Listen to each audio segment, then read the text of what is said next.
got a feeling that I want to live, never live. La la la la la la.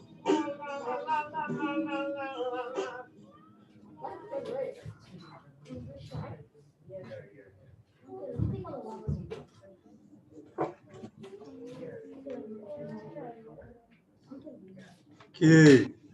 Hey, Stan. Hey, hi everyone. Hey. Hey, Yeah, good to see you again. Okay, so just let me check in with Kabir, People's Defense. Kabir, are you good? Kabir? Yes, guys, I'm good. Dan, I'm just switching laptops. Give me 1 second. I'm okay. But I'm gonna go on another screen so I can play the videos from it. Oh, right. Okay. And my comrade Miriam is on too.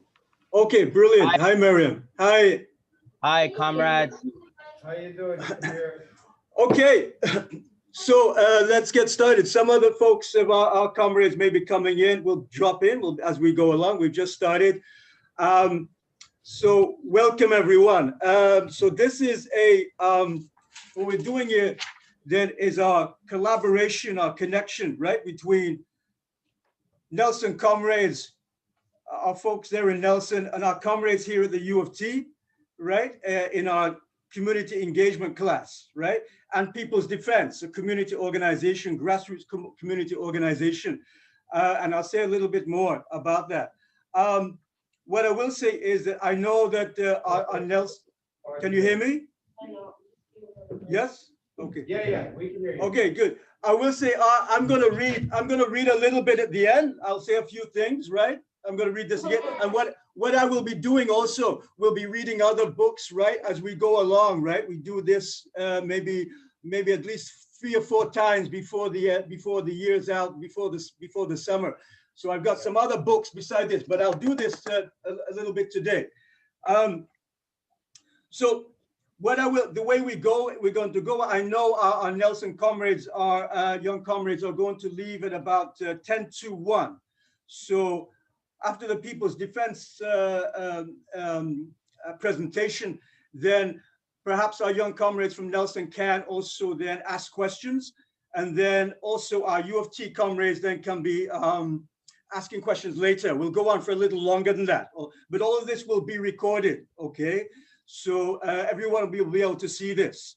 So let me say a few things here.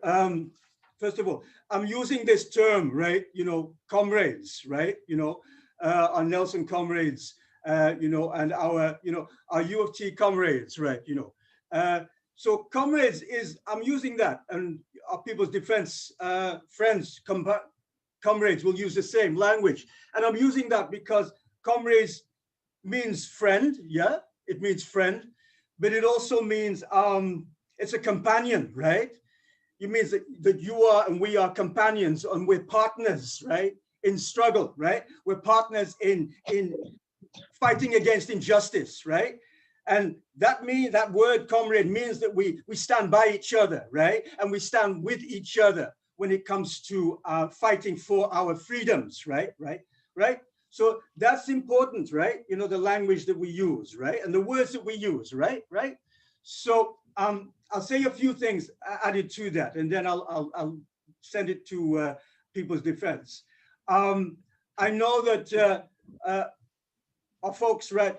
Our Nelson comrades, right? Our brothers and sisters there have been taking up looking at the Black Panther Party, right? The Black Panther Party for Self-Defense, right? And the thing was, I like the Black Panther Party for Self-Defense and very, very part of my growing up, right? Very, very part of my understanding who I am and where I want to go. And how I want to fight against injustice, right? So a big influence on me.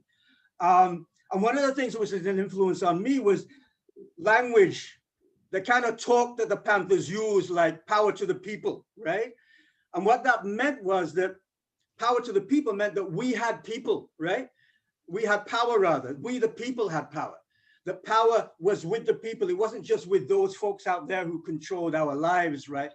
Landlords, right? Police, right? You know, those who had control over housing. We had power, right? And power lies with the people when we organize and we get together as a collective. We can fight against anything. So that fight against anything, then the other part of the Panthers was about self-defense, right? So we defend ourselves, right, against injustice, right? We defend ourselves against racism. We defend ourselves against sexism. We defend ourselves against homophobia. We defend ourselves against poverty, right? We defend ourselves against homelessness, right? Those who want to take our healthcare away from us, those who want to give us a nothing for education, right? We defend ourselves against all kinds of injustices, right? You know, so that self-defense is really, really important, right? And power, right? We defend the people. And we defend ourselves in a stronger way when we are a collective, when we're a family, right? When we're unified as a community. So the name of our organization, my comrades, my friends, our comrades and friends, right? Our brothers and sisters, is called People's Defense, right? So People's Defense draw upon and take from, like me, right? Like we, some of the Black Panther Party teachings, right? It's people's defense, defense of the people, right? Defending the people against injustice. So I've said enough, right? After I'm going to read, I'm going to talk about Z and T and Yo Yes, and I'm going to then hand it over to our comrades, right? Our comrades, our companions, our friends, right? Our partners in struggle, the People's Defense. So Kabir, Miriam, please. Thank you, Stan. Can you hear me? Yes, yes, yes. Can everybody hear me? And Nelson? Great, great, great. Okay, guys, I just wanna, this Zoom thing is so weird for me. I don't know how you guys do it. I'm sure you guys are happy to be back in the classroom, even if the people at the top are making some weird decisions. You know, so let's just figure that out. But I just wanted to start off by saying to all the comrades at Nelson, as well as to all the comrades in from Equity Studies and from Stan's cohort, just that, you know, we in People's Defense, we really salute what you guys are doing. Even in this classroom today, this joint classroom, talking about real issues, talking about our communities, talking about the Black Panthers, you know, and doing that between generations, we salute that. I know Stan and Alok for years. I know Alok from, you know, Alok knows me from when I was maybe a few years older than you guys, to be honest. I knew you were there when you were their age. Nah, bro. What age? What? You're 11. Grade 7. There you go. You're right. You're right. We should show that clip of you when you're about 11. Oh my God, please, please. Okay. Tell everybody some history about Kabir. Kabir used to speak, and he was a lead activist against the Haitian, what was your organization called? Haitian Action Network, right? Yeah. Haitian Action Network. And bringing awareness around the injustices that were happening in Haiti. Kabir got to interview the president of Haiti when he was 11 years old. Correct, Kabir? And where were you, in South Africa? I was in South Africa, yeah. Yeah. And so he was and he was actually sent there. He was sent there in exile by the US. I know you guys going to you know, Nelson Mandela know about exile, or know about, you know, when leaders were basically told to go away. So that's what they did to this guy. They sent him to South Africa, basically. But sorry, Alok, continue. We're going to learn about Haiti and the Haitian Revolution probably next week. But just so you know, he's been an activist in the community at large since he was your age. And now, Kabir, you're you're a man and still doing work with the people. For sure. And I really you know, grew to know Alok and Stan and work with them when we were doing the Justice for Awi campaign. and the campaign in defense of a young man, 18 years old, from your neighborhood, from Regent Park, who was murdered by the police in 2007. And his death was tragic, but you know, the power of the community that came together afterwards, you know, his name will always be remembered in Regent Park, and this class is part of that living memory, you know. So I just wanted to salute that, and salute Stan and Alok for sure.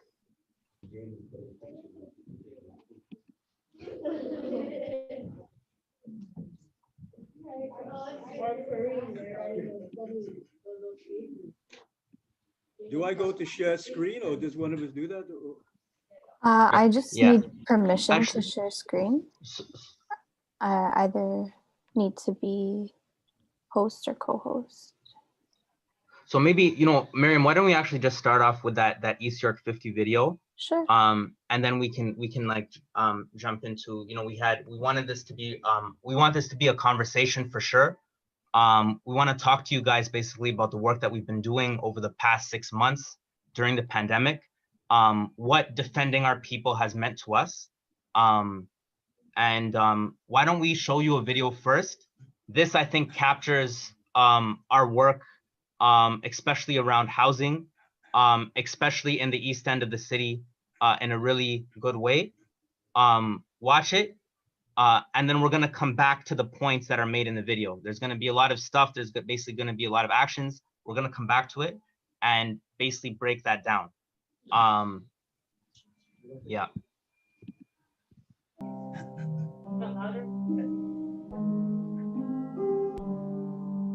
With business closures and layoffs across the country, renters in Toronto are voicing their concerns about making their rent payments, struggling to make ends meet as the COVID-19 outbreak continues. This tenant, a laid-off factory worker, says even with government help, he can't afford to look after his family and rent. If you have a choice between putting food on your table or paying rent, you're putting food on your table. People will not be evicted. And now residents who took part in the Keep Your Rent movement say they have been experiencing harassing behavior at the hands of their landlords. This COVID is nothing. Oh my God, don't say that we're losing our family. Our family died.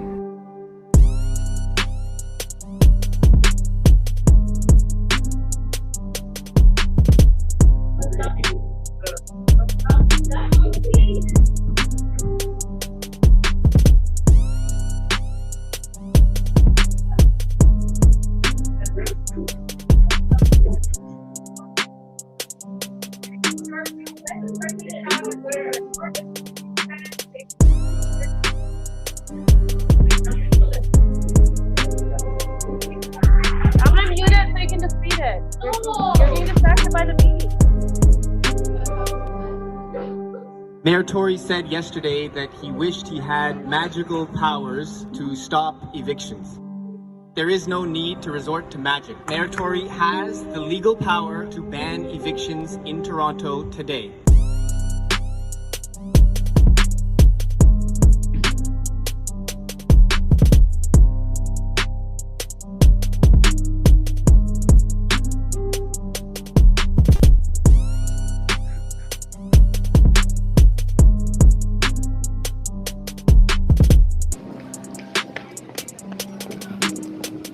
I have rights too.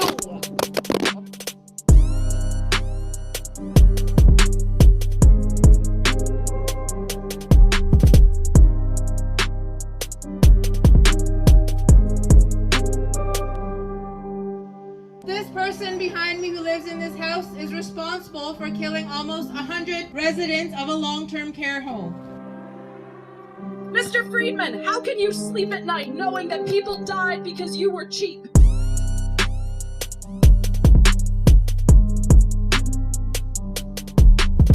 Bye! Don't come back! Don't come back!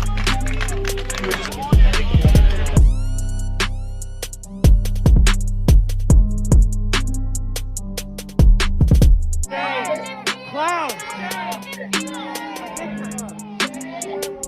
Shame on you!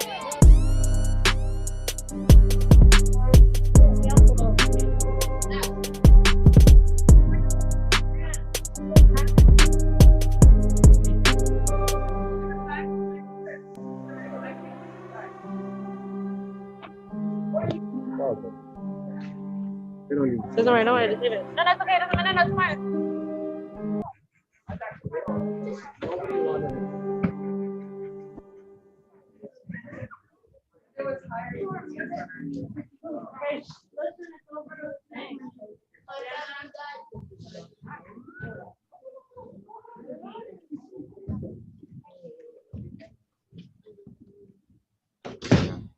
And maybe, Miriam, we can go ahead even just to the Panther slide. The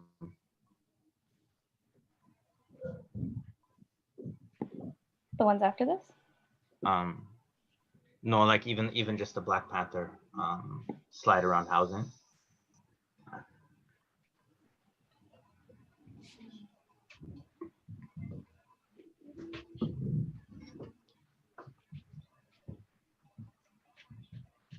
You want me to talk or you? Okay, everyone. Okay, so that was basically a rough like overview of a lot of actions, a lot of motion. There was a lot of things that were happening in that clip. But that's what our work, that's what community power looked like for us over the past 6 months, was defending people and defending housing, specifically. And housing and fighting for our people. And when I say our people, I mean all of you, I mean everyone here. I mean working people, I mean immigrant people, I mean Black and brown people. I mean our people in our neighborhoods that are struggling, people that look like our parents, people that work hard like our parents. Those people in this city are struggling. And fighting to get people the right to housing is not new. The Black Panthers that Alok and Stan, I'm sure, have talked about, had that in their demands, had that actually as their third demand. It was the third thing they were asking. It was the third thing they were telling the community, was that Black people had the right to decent housing. At a time when, you know, Black people were not allowed even to own a home, even to live in a part of the city that was not run down and run by slumlords.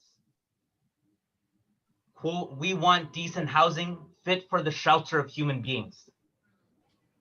That's what the Panthers were asking for in the 1960s, and in a lot of ways that's still a struggle today. And so that's been a large part of what's happened over the past few months. So we want to go into some of the things that that's meant in terms of eviction, in terms of people getting moved out of their homes, in terms of why there's this problem with housing. Why is housing so expensive that people are going into debt? People are not able to pay their rent. Why is that happening? We want to come back to some of these things. But I think the first thing we kind of wanted to do was to ask you questions. And I don't know if it's Alok, what would be the best format in terms of if you want to have someone step forward, or if people just want to raise their hands. It's just hard to see people from this far. But like the question we wanted to ask you first is, like, for us, housing is important because it's a human right. For us, housing is important because we know that without a roof over your head, you go cold. You know, you're not going to live long without shelter, right? For us, also, housing comes with neighborhood. It comes with community. Where you live means a lot in terms of who you have around you to support you, to look after you, you know, to interact with and to learn from, right? And you know, your neighborhood, guys, is a really famous neighborhood in Toronto, a really well-known neighborhood. I've known that neighborhood since I was your age or younger. I've heard about Regent Park, and I lived on the other side of the city. I lived at Finch West. I lived at Finch and Dufferin, Keele and Finch, you know. But I heard about Regent Park, and I'm sure Miriam did too, and I'm sure even Stan did, coming to the city, you know, from overseas. Heard about Regent Park, maybe even heard about Regent Park overseas. Your neighborhood is famous and has a long history, and I know you've heard a lot about that. So the first question we kind of wanted to ask you was, if any one of you guys feels comfortable, if you guys can maybe just describe your neighborhood for maybe anybody on the call who hasn't heard about it. for maybe you know, even though Regent Park was famous, it's changed a lot. And maybe if we get enough time, if we can get to that too, or that can come out afterwards. But Regent Park's changed a lot. Describe your neighborhood, describe Regent Park, describe where you live to us as if we never been there. The mic is from Gamma. Yeah, we have our young comrades coming up. You are not shy. Don't be shy.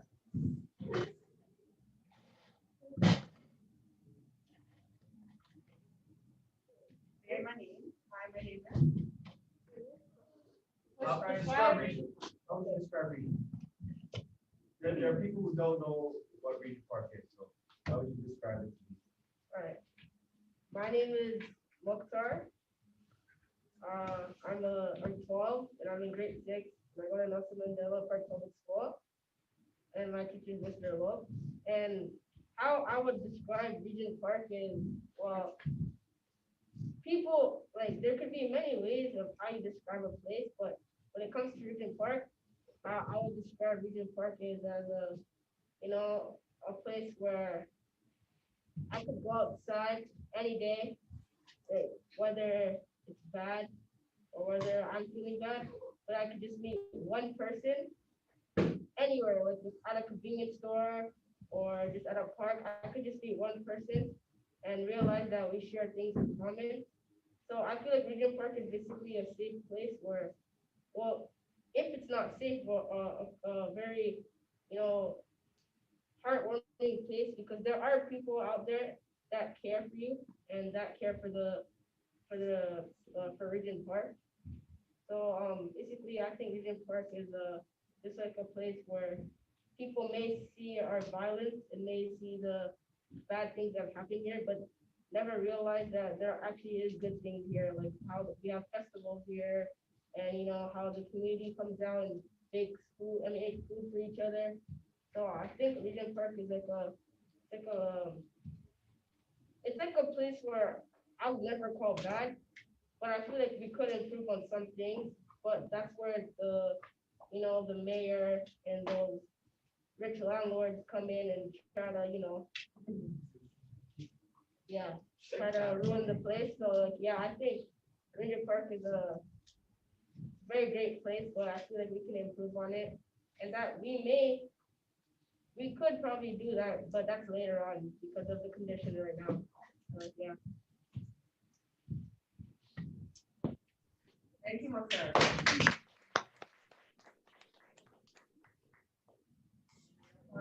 Does anybody want to add their experience and their part of? We have one more young comrade coming up to give his perspective.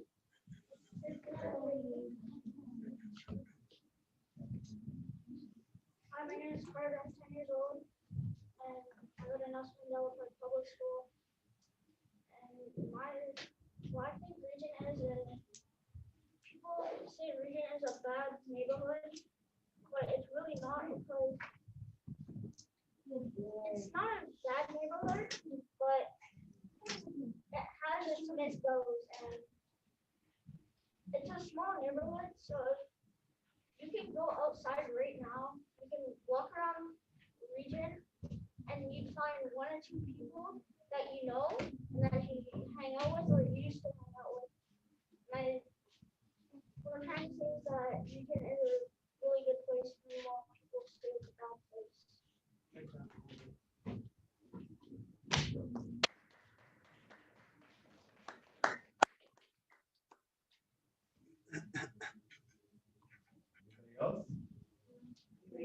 Anybody else? A young Canada, Brianna, Lisa, Nathan. All right, we got one more.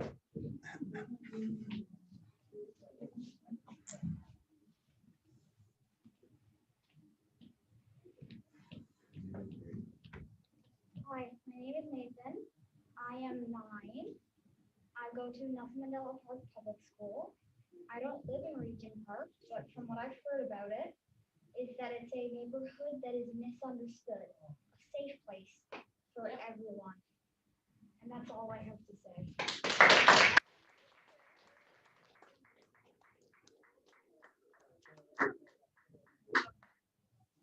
Wow. Wow. Oh, you live here, so go ahead. Oh, Eden, go ahead, go. Oh, wait.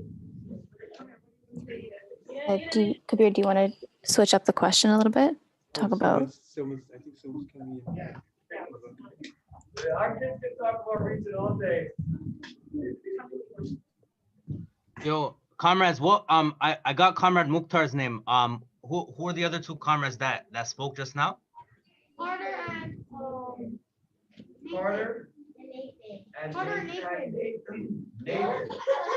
Carter and Nathan. Salute, man.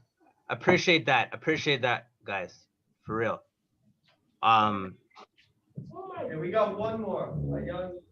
Oh no, never mind.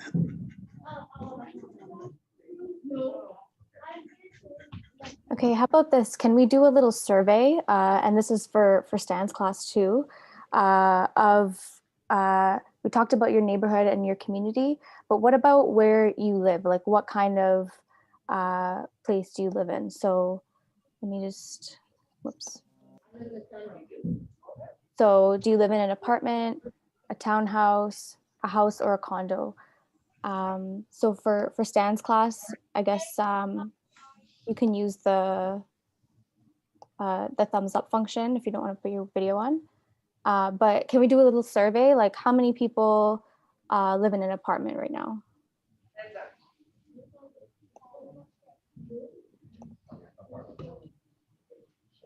Okay, so we got one from Stan's class. I can't really see it. From our class, we have 1, 2, 3, 4, 5, 6, 7, 8, 9. and there's, I'll tell you how many people there. Okay.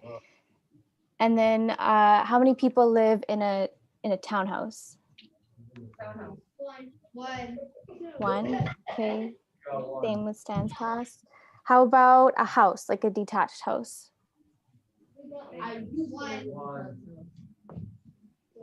Okay, we got 2 in Stan's class, 1 in Alex's class.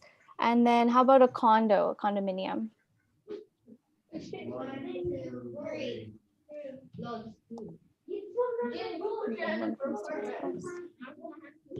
okay. So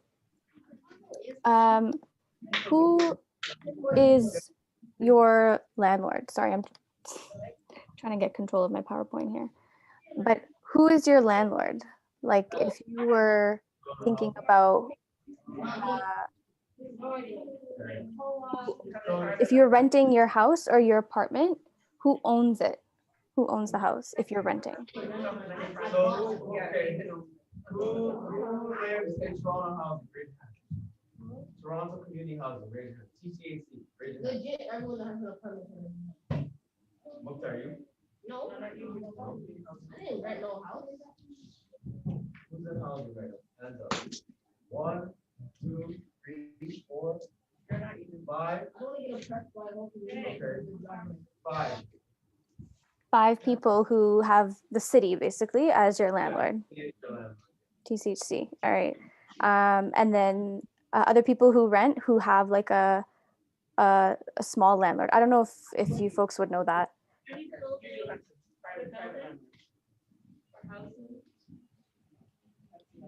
1, 2, 3.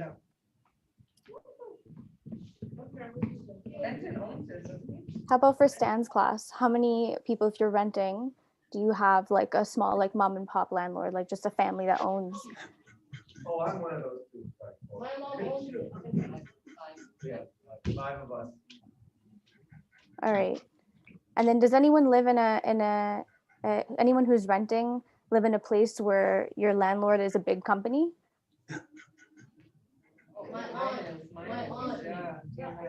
So you would know because it would on the front of your lawn, they would have like a sign and it would have like the company name or something. Okay, so we got one from Stan's class.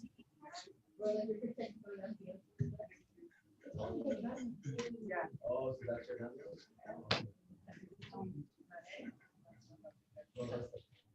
All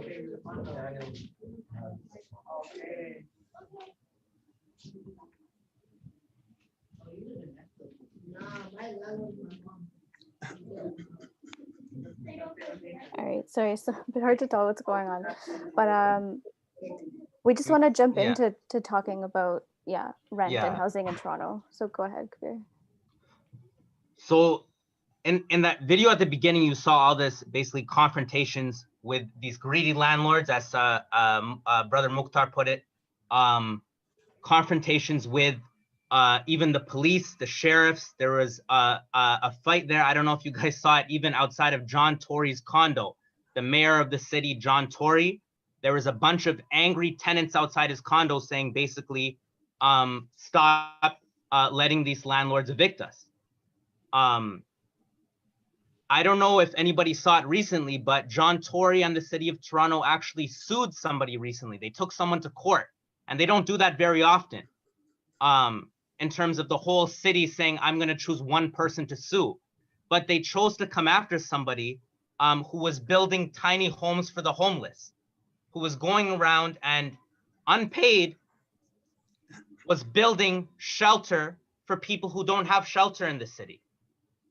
So I think the question is, why is housing such a problem in Toronto?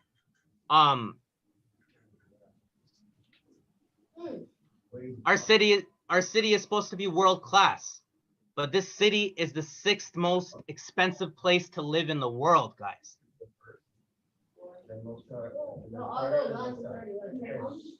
Look at those numbers for how much it costs, and never mind home ownership. You need $300,000 in your bank account to even think about getting a home in this city. So we got a couple of students who wish to answer that question.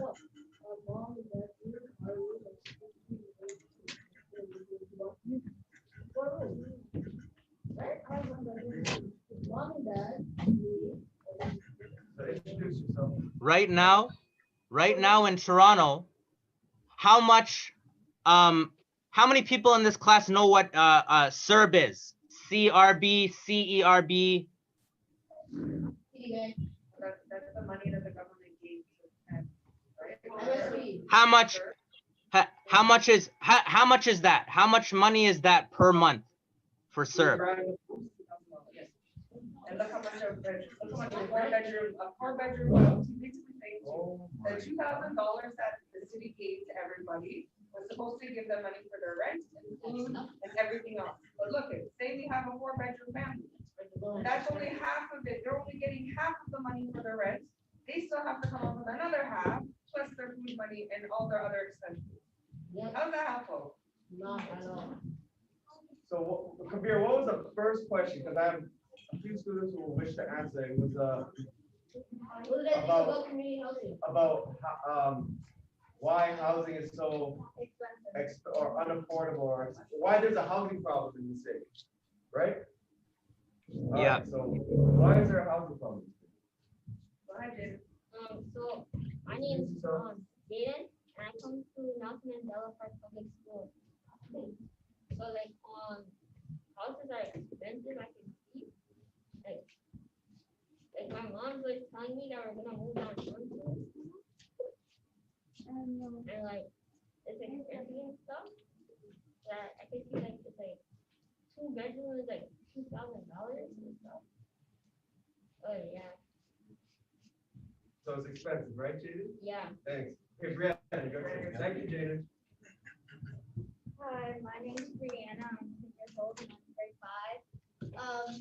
I think that housing is expensive because if you check the charts that we learned about, at the very top, I think they spend $3 billion, and at the very top, they spend a lot of money on polices and all the important things they don't in the Canadian fund.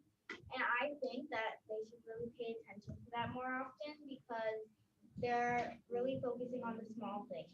Like we talked about in our class, if you spend more money on housing, maybe there wouldn't be that much crime or you wouldn't have to put that much money in policing. And if is also expensive with groceries to eat, like to put food on the table, like Beth said. Yes. So I think that's why it's very expensive.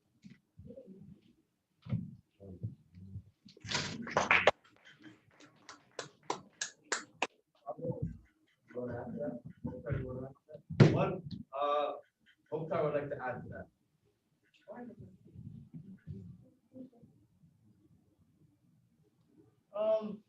I would also like to add to Brianna, as she said with the chart. Mostly Toronto's focusing on the police rather than focusing on like maybe like the youth or our housing and stuff.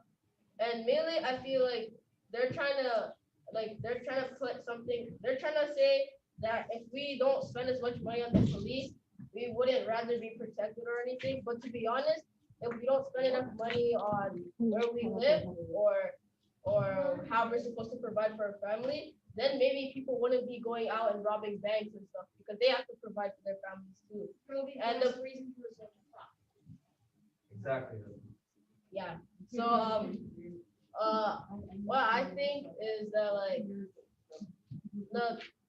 basically like the what I'm trying to say is that like if we had Toronto focusing maybe on housing and rent and providing for everyone so that they all feel safe and stuff, we wouldn't have people like so-called robbers or people that are trying to steal money from the bank and stuff. Because like what they're trying to do is, I'm guessing they're not trying to do it for like fun or anything, but rather than like providing for their families or providing for themselves. So I feel like if the Toronto focused on that, then maybe we would have less crime and we would use our money more wisely rather than wasting it on the police.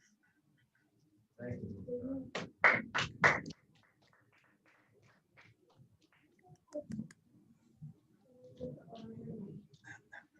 Man, all of that exactly.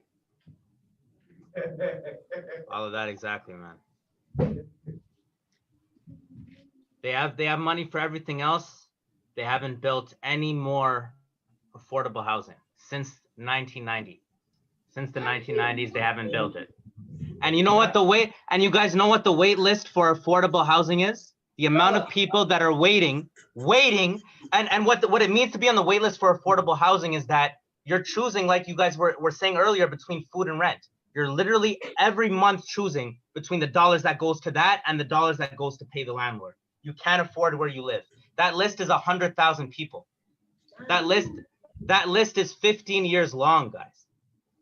And the amount of people that are on the streets in Toronto right now is 10,000 people. The amount of vacant houses, vacant units, things that are just sitting empty and basically collecting value, getting more and more valuable, you know?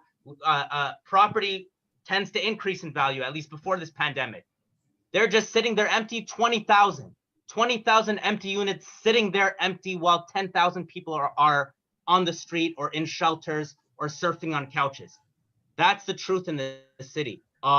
Because unlike the Panthers, the Canadian government and the city government doesn't think housing is a right, doesn't think housing is a human right, doesn't think it's a necessity, doesn't think people deserve it, doesn't think that you as a human being deserve a roof over your head. That's not part of their philosophy.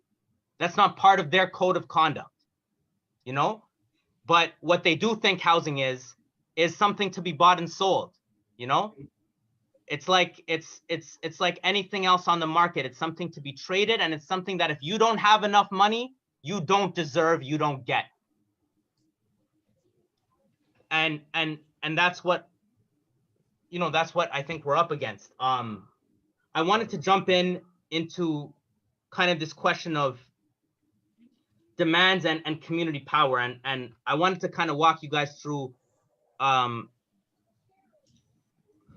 maybe the first thing would be an eviction. Miriam, I don't know, or you want to skip ahead? Look, we have until 2 o'clock, or we have until the 50 mark. 10 minutes left. 150. We have to go. They got another class to go to. Okay, guys. That's 4 minutes. So maybe let's jump into kind of what do we do about this problem, right? We know this problem exists. Why are we part of People's Defense? What is our organization? And what can we do about it? And what are we doing about it? Yeah. So, okay, let me just say, guys, then briefly, and if you guys want to jump in, yeah, okay. Basically, that issue that people were going to be evicted during the pandemic, we decided to fight that, and it was scary because these are big landlords, these are big companies, these are companies with a lot of money, and they're companies that have abused tenants for a long time. Everybody knows what an eviction is. It's when you're forced out of your home because you can't afford it. And those happen up to 40 every day sometimes in normal times.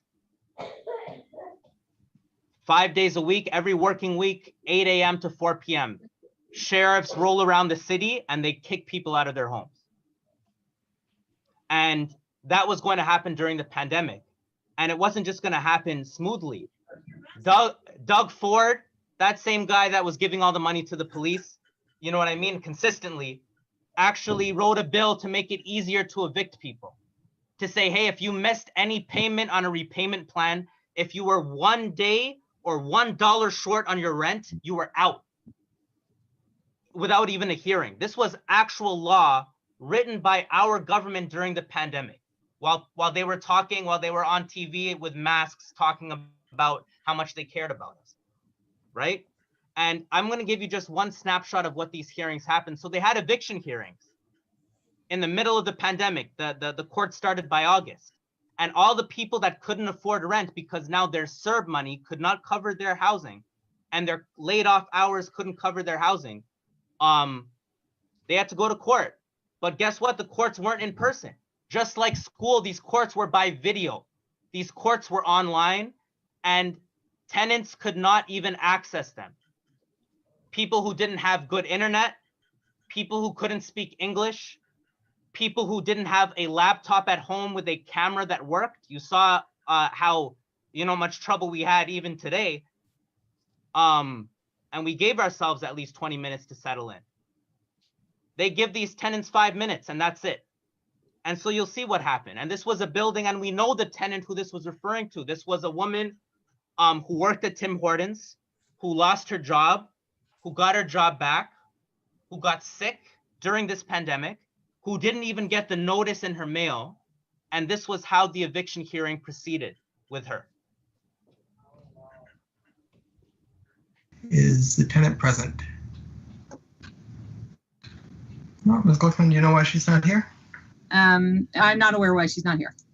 Okay, I have your update sheet. What are you seeking? I'm seeking a standard order.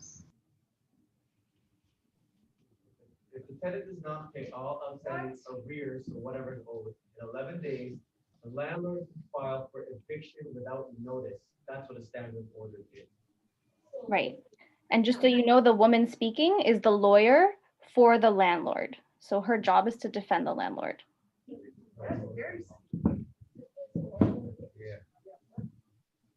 And has the landlord attempted to negotiate a payment plan?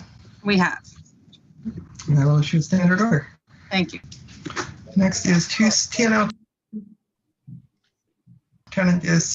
Okay.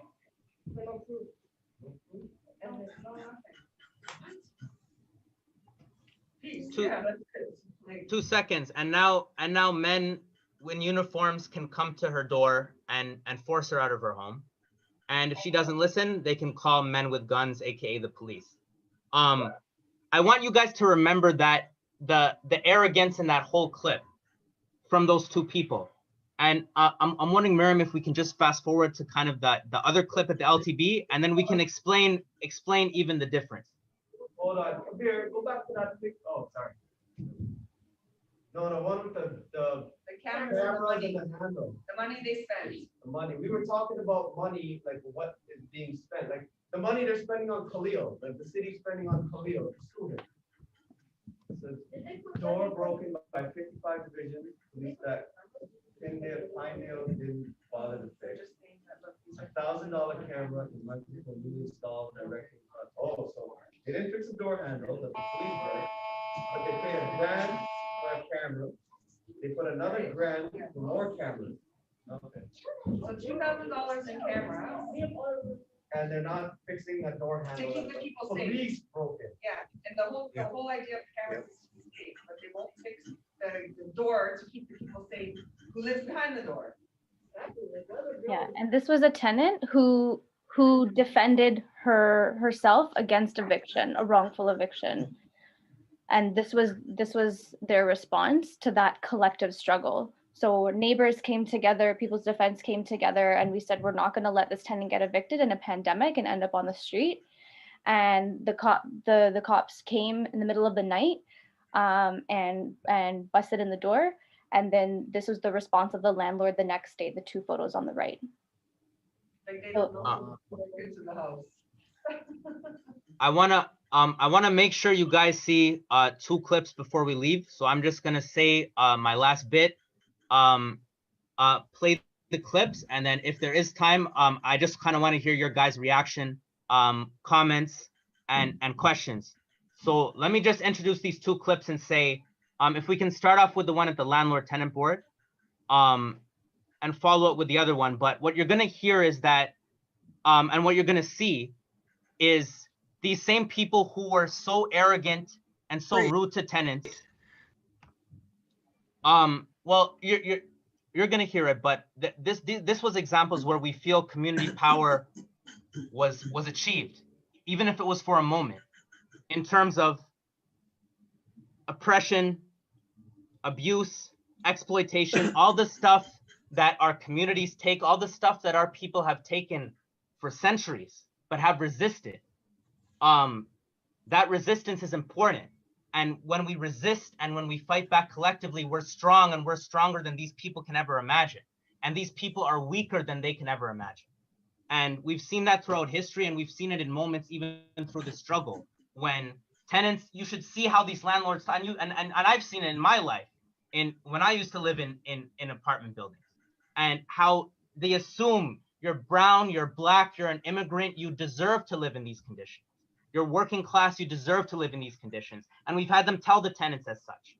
But we saw that flip on them when tenants came to their doors, when tenants rallied at management offices and refused to let them leave, when tenants flooded the landlord-tenant board and messed up hearings, wouldn't let the eviction order be sent. Hey, if there's no order, there's no eviction. And we blocked that.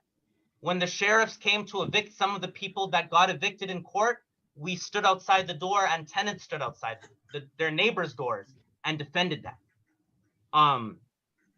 And that's part of real community power. And at the same time as unions were defending from eviction, they were then feeding people the next day, with food drives. They were dealing with other issues in terms of just all the issues with the pandemic that happened, isolation, feeling alone, feeling isolated, feeling like without a community. And I just want to, end off by saying I hope to see you guys soon. Again, this was amazing, and please excuse any, faulty presenting on our part. But in terms of community power, Regent Park, like I said, is a famous community, and in my view, famous for all the right reasons. It's a beautiful neighborhood, it's a beautiful community, and it's so powerful. So many geniuses, so many brilliant minds have come out of that neighborhood that have defined this city. Resistors, fighters, soldiers, and you guys are the future of that neighborhood. You guys are keeping that community power alive with this class. And, we're trying to do that in East York. We're trying to do that in Malton. And yeah, so let me leave you with just 2 examples of kind of enemies and abusers and people who have a lot of money, are responsible for the housing crisis, and what it looked like when the tables were turned on them.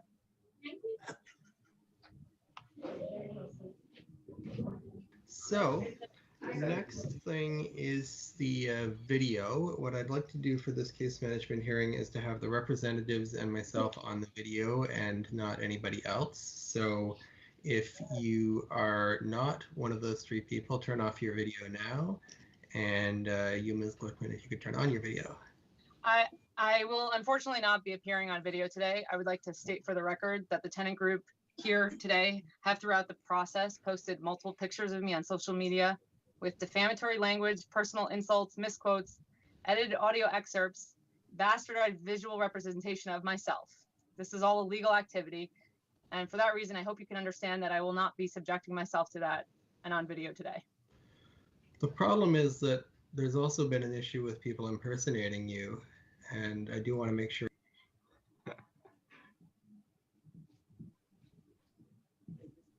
Be doing is we're going to get you to come with us, and we're going to bring you somewhere where you can be safe. Okay?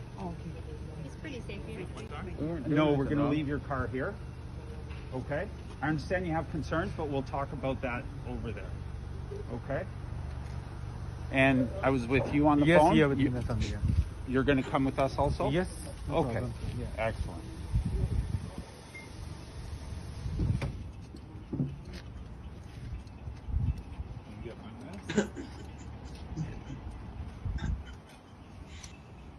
Entirely unnecessary. Yeah, man. You could make this so easy on yourself and everybody else here. If you just want to come with us, and if you want to come with us also. We want to have a conversation too. Another helmet, you want to ride somewhere. You know what? Show what I love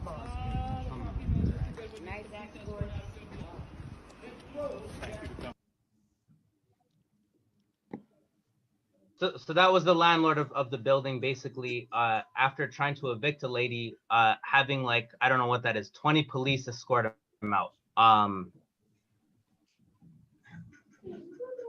wonder where he'll feel safe. Where can you feel safe in Goodwood? Where do you take it?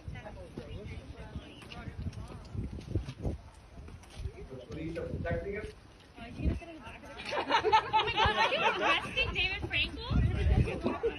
Is he gonna ride his squad cars? Is he gonna ride? Oh, I don't think it's right to let you leaving Goodwood in a cop car.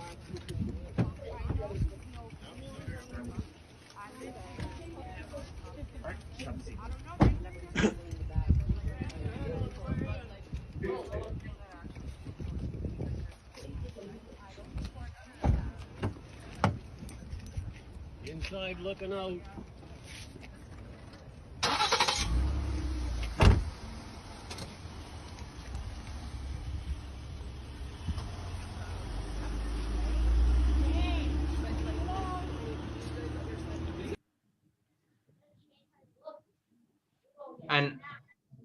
And I will, so you know, in that moment, people felt strong. At the LTB, when people won or when the landlord was just defeated, people felt strong. Those same 50 police came back a month later and evicted the woman that we were trying to defend. Threw her out, a native woman out of her home. She's currently housed in another part of the neighborhood. We're trying to get her back in, but there's also real defeats in this. And yeah, man, we just want to leave you guys with that. This fight's going to continue, and we hope to come back on soon to share more with you guys about our work. No. Thank you so much, people. Do I have time for to read one quick one? Hold on. We're trying to. We lost sound. Hold on. Can't get connected again. We can hear you. Yeah, from the computer, but the speaker just shut off. Hold on. Oh. We're Dan, can you read the book in like 1 minute? Yes. Okay. Dan will read the final book. I just want to say,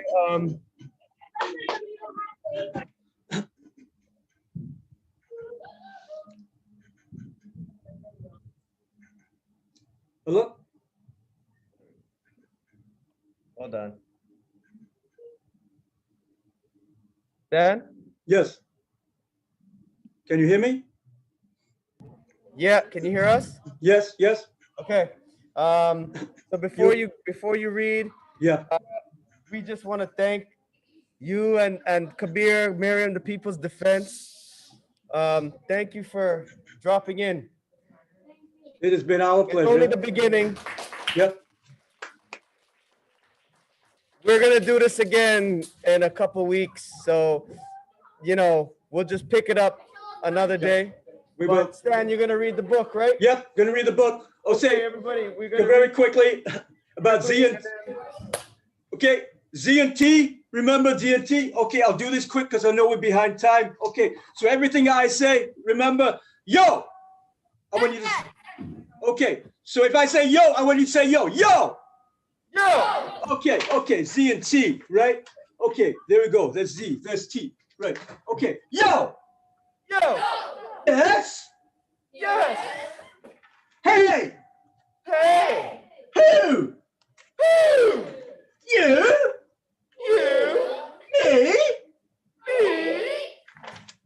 You. Yes, you. Oh. Oh. What's up? What's up? Not much. Not much. Why? Why? No fun. No fun. Oh. Oh. No friends. Remember how small that is, right? You see how what injustice does to you? It makes us so small, right? Oh. Oh. Yes. Yes. Look. Look. Hmm. Me. Me. You. You. Me. Yes, me. You. You. Well. Well. Well. Hmm. Yes. Yes. Yo. Yo. Yes. Yo. Yeah. I've heard, right, that your class, right, you call yourselves Ojoma, right? Ajama. Ajama, right? And Ajama is freedom, right? Yeah, and family. Yeah, freedom and family. So I want you to say Ajama. Ajama. Ajama. Ajama. Ajama. Ajama. All right. See you soon, comrades. See you soon. See you soon, everyone. Brilliant. We love you. And much respect to you. See you. See you. See you. Bye. Bye. Bye. Bye. Bye. Bye, Kabir. Bye, Mary. Bye, U of T. Later, Equity Bye, Studies. Nelson. See you, Nelson.